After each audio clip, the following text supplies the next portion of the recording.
What's up, guys? This is my 2007 GTI. I'm going to do a built motor, an all-wheel drive swap, a couple other little things. It already has a Boss 600 turbo, which is the GTX 3071R Gen 2 with the Garrett core. This is one of the older units. It came off my Mark 6. We got a lot of IE goodies to go on here, so we're going to get started. We've already pulled the axles, pulled the inner fender liners, and removed the lower skid plate. Next, we're going to move the whole front clip, radiator, intercooler, all that is one. You don't have to do it that way. I just feel it's easier to work with the whole front of the car off.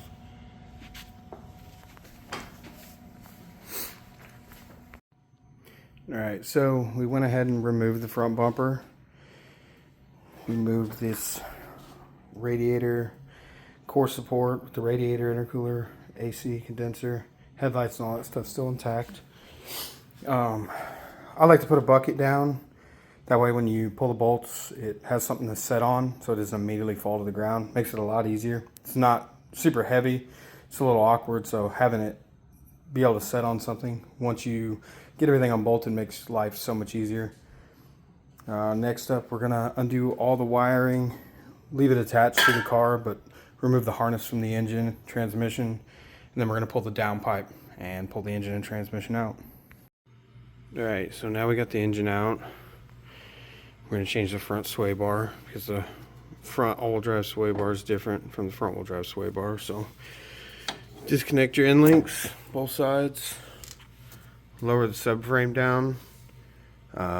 You can leave the rack still attached up in here. Just going to lower it down enough to get clearance. I like to rotate this just enough that it doesn't interfere with the inner tie rod boot. Pull it up, out and around.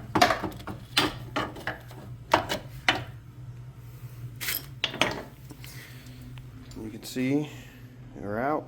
And then we'll do the same thing, putting the all-wheel drive one back in, put the subframe back up, and we'll move on. Alright, now we're going to swap over this Mark 60 to a Mark 60 EC1 ABS module. The regular Mark 60 doesn't allow all-wheel drive and doesn't have the yaw sensor in it, but the EC1 does. This also has hill hold assist and all that stuff in the new one that I'll be using since we're swapping over to a manual.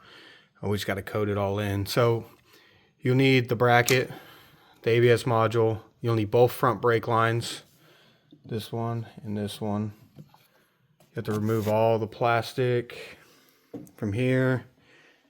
That aluminum heat shield that's over your coolant lines. Swap those two lines out. Swap the ABS module. You may have to repin it depending on what year you have. Some of the 2012 and newer Mark 6s already have the EC1 in it. You just need to scan your car with VCDS, see what it says for your ABS module. On my 2014, I had no issues, but this is an 07. I'm going to have to swap the ABS pump out. So we're going to swap the pump, swap the lines, bleed the whole system, and we should be good after that. We'll do some coding, and we'll be moving forward. Alright guys, this is where we're at with the Mark 5 build. We've already swapped over the all-wheel drive sway bar, the Mark 60 EC1 ABS module, still gotta repin it. This allows us to get rid of like the factory yaw sensor that's inside and run the all-wheel drive through here. This also came off the Mark 6R that I parted out. This will allow us to do hill hold assist and all that if we code it in. Swapped over the two brake lines for the larger diameter. That way everything's like factory, no adapters, nothing. We've got the all drive manual shift linkages, the shift box, all that stuff's put in. We got a new clutch master.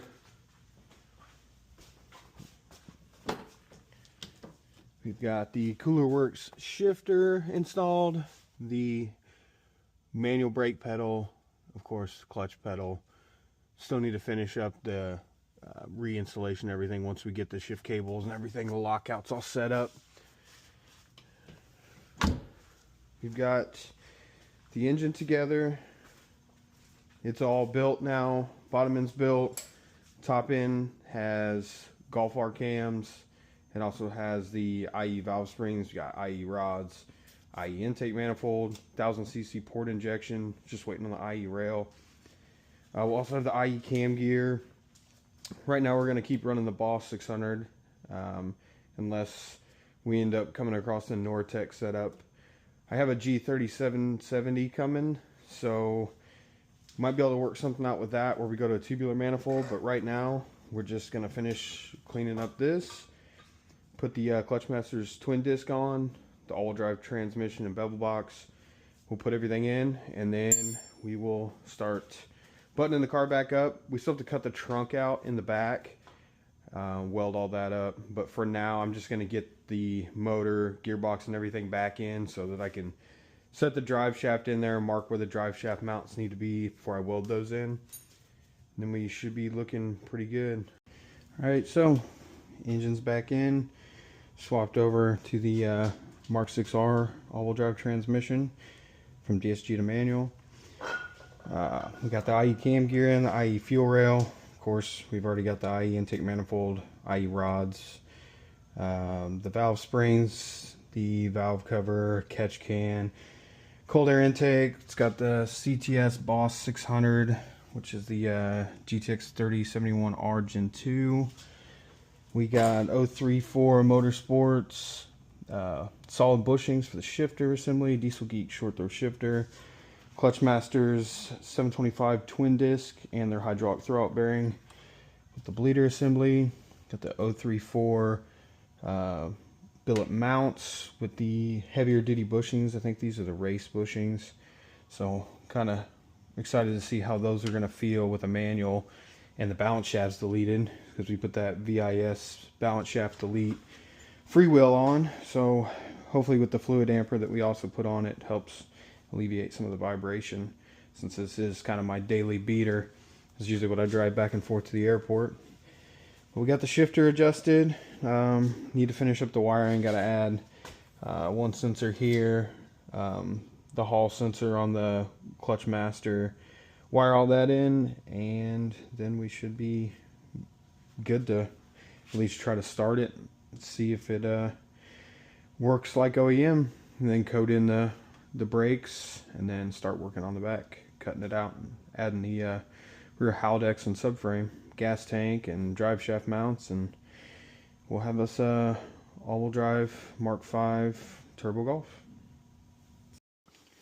One of the biggest reasons of wanting to go back to a manual for a daily over the DSG, everybody's always saying the DSG is faster, which it is. It shifts faster. I mean, it's hard to beat, especially in a daily. Most people don't want to deal with having a manual, especially with a twin disc and everything else, but something about just being able to go through all the gears is, I mean, it's hard to beat. Like, I've been looking forward to that for a while. This cooler work shifter fits really nice. I had to heat up this part of this rear ventilation duct just to make sure it wasn't going to rub. It was close, it wasn't touching, but I went ahead and heated it up and kind of squished it a little bit so we'd have adequate clearance. But other than that, I mean, everything's been great. So far it's been easy to adjust. If you have a pretty good idea of how the shifter linkages work and the positioning of them, it's not bad at all. But just minimal throw, and can't wait to get everything done and take this thing for a drive as a manual for the first time. Okay, so we pushed the Mark 5 out. Everything's back together. All-wheel drive swap's not complete in the rear, but it does have the bevel box and everything. This way I can at least move it around until I have time to cut the trunk out and finish up the rear subframe and stuff. So I haven't wired up the port injection. I got to do that also, but we can at least start it and see how it goes. I did some coding on some of the stuff ABS and switched it over to manual. But we'll see how it goes.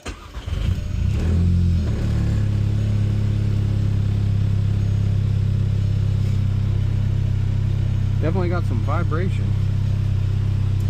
No balance shafts life, I guess.